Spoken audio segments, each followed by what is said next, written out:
हाय दोस्तों, तो मैं आज आपके लिए लेके आई हूँ टाइम स्केच का एक वीडियो।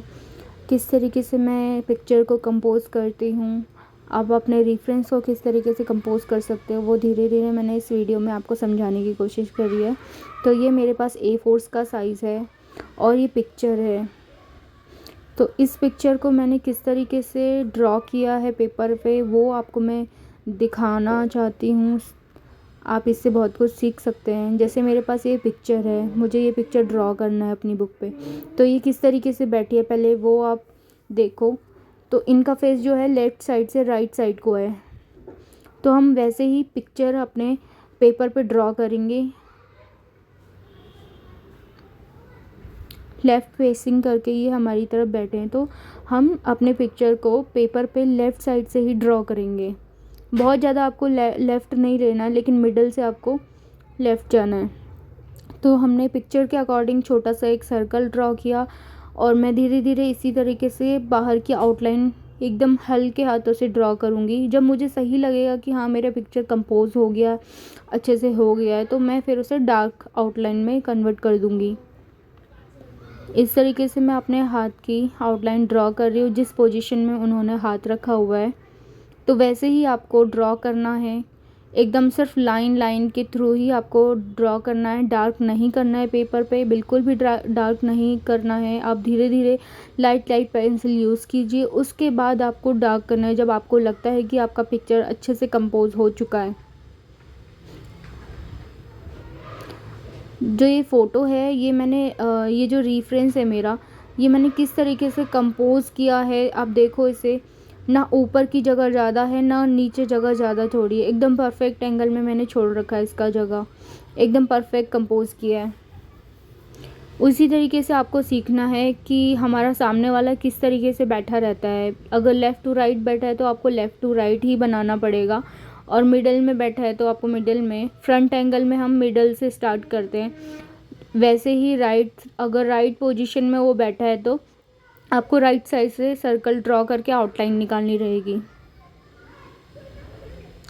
क्योंकि हमको पीछे का जो बैकग्राउंड रहता है वो सजेस्ट करना रहता है, जैसे ड्रैपरी और कभी कभी एक बॉक्स रखा होता है।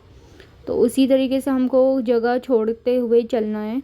अब हम हेयर ड्रॉ कर लेंगे। मैंने देखो आउटलाइन ड्रॉ करी, उसके बाद मैंने अपना, मुझे सही लगा कि हाँ कंपोज हो चुका है, उसके बाद मैंने उसे डार्क लाइन बनाना शुरू कर दिया। तो मैं धीरे धीरे करके आपको, मैंने पहले उसके हेयर ड्रॉ किए, उसके बाद मैंने उसके फेस की आउटलाइन ड्रॉ करी है। मेरे पिक्चर में जो बैठे हैं रेफरेंस, उनका जो हेड है वो थोड़ा सा छोटा है, तो और नोज़ थोड़ी छोटी है। तो उसी तरीके से मैंने मतलब अपनी पिक्चर में बनाया है। मतलब जैसे आपको ध्यान से ऑब्जर्व करना है सामने वाले का फेस कैसा है, माथा छोटा है, नोज़ छोटी है, आंखें बड़ी है, लिप्स छोटे हैं, उसी तरीके से आपको बनाना है। ये नहीं मतलब ज़रूरी नहीं है वैसे टाइम स्केच में एकदम फेस एकदम रियल आना, बट हाँ कंपोज और एनाटॉमी शेडिंग बहुत ज़रूरी है। तो वही मैं आपको इसमें समझाना चाहती हूँ। इस तरीके से मैंने उनकी बॉडी आउटलाइन निकाली। नेक का मैंने हिस्सा, थोड़ा ये हिस्सा जो मैंने बनाया डार्कनेस के लिए पहले ही अलग कर दिया है, उसके पार्ट बना लिया। आप भी इसी तरीके से थोड़ा थोड़ा पार्ट डिवाइड कर दिया करो, जैसे मिडल के लिए, हाईलाइट के लिए, तो फेस में ये टोन देने के लिए इजी जाता है। जो हमारे शोल्डर रहते हैं वो एकदम सीधे नहीं रहते हैं, वो ऐसे स्लैंटिंग लाइन में इस तरीके से झुके हुए रहते हैं। तो उसी तरीके से हमको शोल्डर बनाने रहते हैं, एकदम सीधी लाइन खींच के शोल्डर नहीं बनाना है कभी भी। हाथ के लिए मैंने ऊपर से कैसे लाइन दी है देखिए, ऊपर से चौड़ी और नीचे आते आते वो पतली हो जाती है। जो हमारी एंकल होती हैं, ये जो हमारे कलाइयाँ होती है, और ये पतली रहती है। फिर आगे से जो शेप रहता है हमारे हाथों का वो थोड़ा चौड़ा रहता है। उसी तरीके से आपको आउटलाइन निकालनी है, ऊपर से चौड़ा और इधर पे मैंने पतला कर दिया। आप इसे रेक्टेंगल शेप में बनाना इस तरीके से। एक नीचे रेक्टेंगल हमने ड्रॉ किया, हाफ रेक्टेंगल। अब हमने इसके नीचे एक लाइन लेनी है। फिंगर में हमारी 3 लाइन्स रहती है ना, तो उसी तरीके से हमको 3 लाइन्स ड्रॉ करनी है। दूसरी लाइन और ये तीसरी। इस तरीके से आप मेज़रमेंट लोगे तो आपका एकदम परफेक्ट रिज़ल्ट आएगा। सेम इधर भी करेंगे। हल्का रेक्टेंगल लिया, थंब का ये हिस्सा लिया और 3 लाइन हमने ड्रॉ कर देनी है। एक लाइन हमारी ऊपर होगी, 2 लाइन और ये तीसरी। पिक्चर में थोड़ा ऊपर नीचे आउटलाइन में हो सकता है, वो आप धीरे धीरे आप अपने ऑब्ज़र्व करके उस चीज़ को सही कर सकते हो। हम इनका ड्रेस ड्रॉ कर लेंगे। ड्रेस का फोल्ड किस तरीके से है, इन्होंने एक पैर ऊपर रखा है और एक पैर नीचे रखा है। इनके पैर के नीचे जो आपको सामने पे दिख रहा होगा, ईंट रखी हुई है ना, बॉक्स रखा हुआ है, उसके ऊपर इन्होंने पैर रखा है। उसी तरीके से हमको ड्रॉ करना है। जो हमारा पेट का थोड़ा सा हिस्सा रहता है वो थोड़ा सा बाहर रहता है और ड्रेस के अकॉर्डिंग हमको उसी तरीके से बनाना रहता है।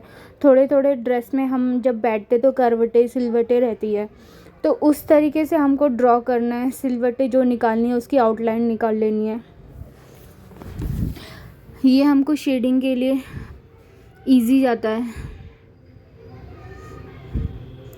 इस तरीके से मैंने पैर का मेज़रमेंट लिया है, वो किस पोजीशन में बैठे हैं उसी तरीके से आपको ड्रॉ करना है, धीरे धीरे ऑब्ज़र्व करके।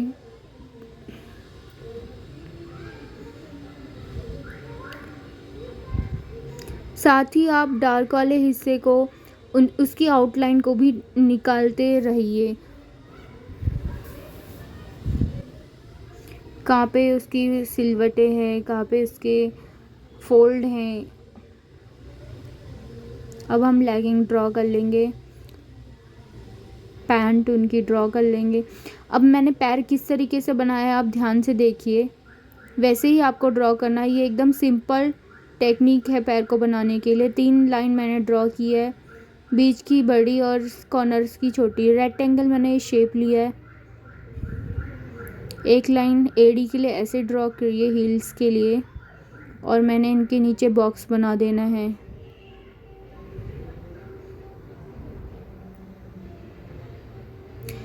साइड में आपको पिक्चर में शो हो रहा होगा पैर कि किस तरीके से पैर रखा है और मैं किस तरीके से ड्रॉ कर रही हूँ उसको, वैसे ही आपको ड्रॉ करना है।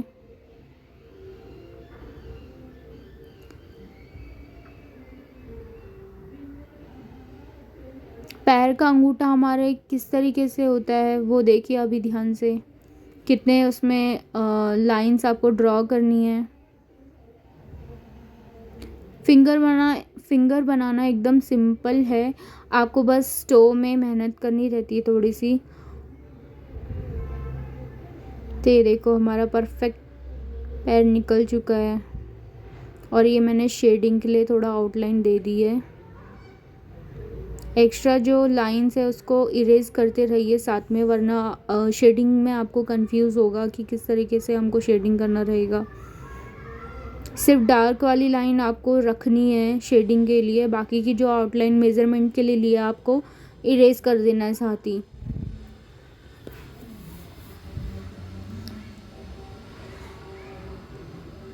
लेफ़्ट टू राइट फेसिंग बैठने के साथ जो इनकी जो लाइट पड़ रही है वो लेफ़्ट साइड से पड़ रही है, तो बाकी का जो राइट हिस्सा रहेगा वो सभी डार्क रहेगा। अब मैं कॉर्नर पे आपको समझाने के लिए फिर से उस पैर को ड्रॉ कर रही हूँ। 3 लाइन मैंने ऊपर ली, नीचे रेक्टेंगल लिया, साइड में एक लाइन ली और एड़ी बना दी। अब इस तरीके से मैंने टो बना दिया और बाकी की फिंगर्स बना दी। बहुत ही सिंपल टेक्निक है, आप इसी तरीके से इसी टेक्निक से हर एंगल के पैर आप निकाल सकते हो, और ट्राई भी कीजिए इसको बनाने का। नेल्स हमने ड्रॉ कर लिया है, एक्स्ट्रा जो लाइंस थी उसको रिमूव कर दिया है। देखो कितना इजी था ना ये निकालना, उसी तरीके से आपको निकालना है।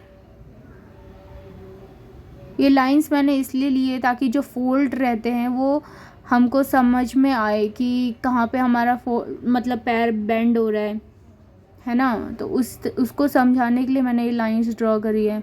अब मैं हाथ का एंगल आपको दिखाती हूँ क्लियरली किस तरीके से मैंने बनाया और कैसा इसका शेप आएगा।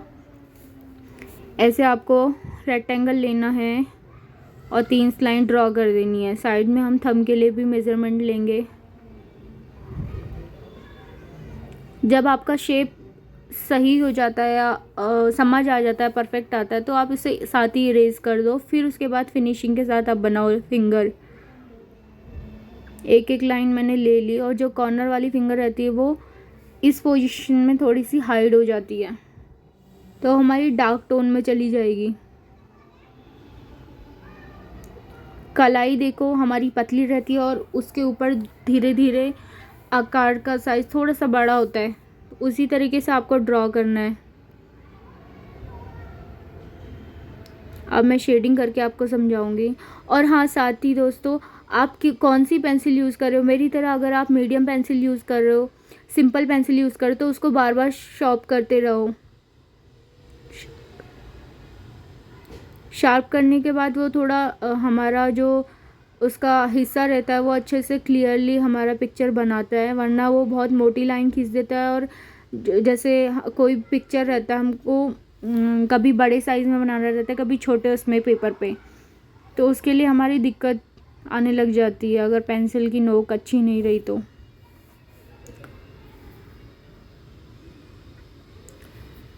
आउटलाइन के लिए आप मैकेनिकल पेंसिल यूज़ करेंगे तो ज़्यादा बेटर रहेगा, उसको आपको बार बार शार्प करने की ज़रूरत नहीं पड़ेगी।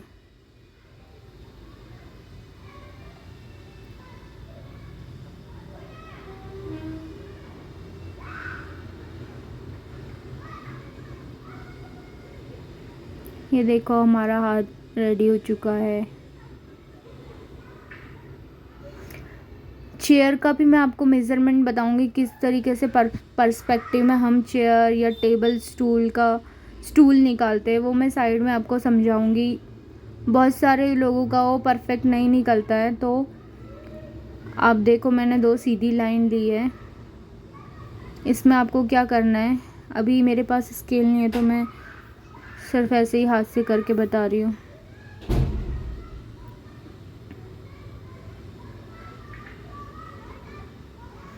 यहाँ पे मैं आपको समझाऊंगी कैसे बनाना है इसको, स्टूल के पैर को या चेयर के पैर को। ऊपर से आपको लाइन सीधी रखनी है। अब नीचे का जो हिस्सा रहता है वो आपको ऊपर के अकॉर्डिंग छोटा बनाना है। लाइट के अकॉर्डिंग हमको डार्क टोन देना है। इसी तरीके से आप अपने चेयर या अपने स्टूल को बनाइए, ज़्यादा बेटर रहता है। स्ट्रेट पैर बनाने से अच्छा है कि आप इस तरीके से बनाइए। देखो, इस तरीके से आपको बनाना है, स्केल से, फ्री हैंड नहीं बना सकते। ये जो पैर था हमारा ऊपर था, इसको हमने किस तरीके से बनाया। अब जो ये पैर बनेगा है हमारा फर्श पे या ज़मीन पे रखा हुआ है, तो इस सेम वही प्रोसेस करनी है आपको। रेक्टेंगल बनाना है, हील के लिए एक लाइन लेनी है और उसको हील का एक शेप दे देना है। इस तरीके से आपको टो बनाना है, फिर फिंगर्स निकालनी है एक एक करके। देखो, एकदम सिंपल था ना ये बनाना, ऐसे ही आपको बनाना है। एक्स्ट्रा लाइन साथ ही साथ में रिमूव करते जाइए।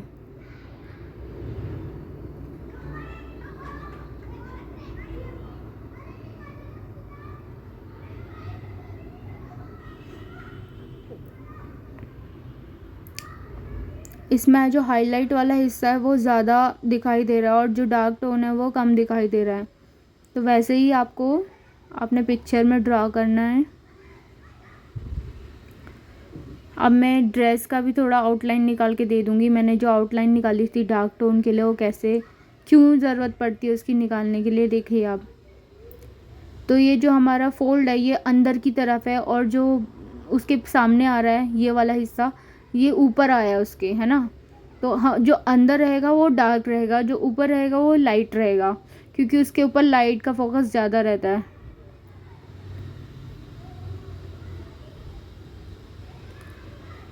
अब ये देखो, ये अंदर है तो इसे डार्क कर लेंगे। ऐसे ही आपको बाकी के टोन देने हैं। हेयर हम ड्रॉ कर लेंगे।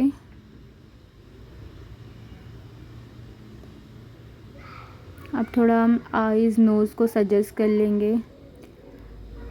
इस वीडियो में सिर्फ मैंने आपको कंपोज करना बताया है कि किस तरीके से पिक्चर A4 साइज़ में या आपका जो भी पेपर रहेगा उसमें कैसे कंपोज करेंगे, किस तरीके से बनाएंगे। पेपर बड़ा है तो सर्कल बड़ा, बॉडी आपको बड़ी ड्रॉ करनी पड़ेगी। पेपर छोटा है तो उसी हिसाब से आपको आउटलाइन छोटे छोटे निकालने रहेंगे।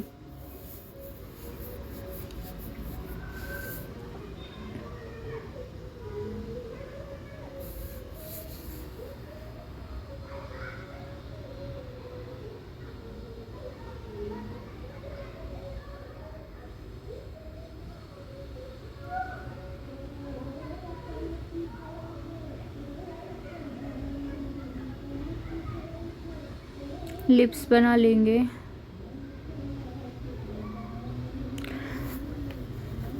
इसके बाद मैं लिप्स के लिए अलग से एक वीडियो बनाऊंगी, लिप्स कैसे बनाने रहेंगे, फ्रंट एंगल से या साइड एंगल से या 3/4 एंगल से। साइड एंगल वाला मैंने लास्ट वीडियो में समझाया था। अब 3/4 एंगल या फ्रंट एंगल से लिप्स कैसे ड्रॉ करने रहते वो आपको समझाऊंगी।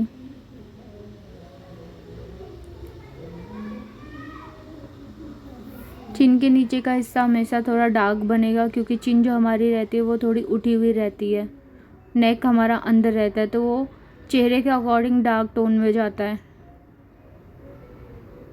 हेयर हमारा राइट साइड का जो रहेगा वो डार्क टोन में बनेगा, बाकी ये मीडियम टोन और हाईलाइट में आएंगे। बाल हमारे काले रहते हैं तो उसमें हम ज़्यादा हाईलाइट नहीं दे सकते। हेयर हमारे इस तरीके से जो हेयर रहता है उसके अंदर मतलब उसके बाजू वाला जो भाग होता है ड्रेस का वो डार्क टोन में आता है क्योंकि उसकी शेडो पड़ती है हाईलाइट की वजह से।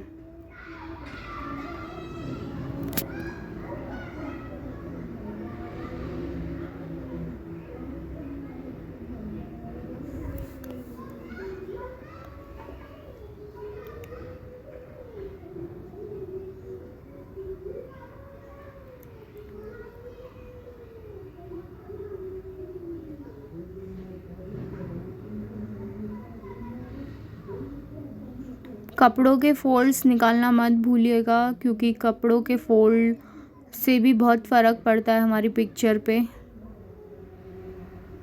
जो भी हमारा डेथ आती है उसको हमने डार्क टोन देना है। जैसे हाथ पे हमारा डार्क टोन ऊपर की तरफ आया क्योंकि हाथ इन्होंने इस तरीके से रखा है कि उसकी शेडो पड़ रही है, ड्रेस की शेडो पड़ रही है।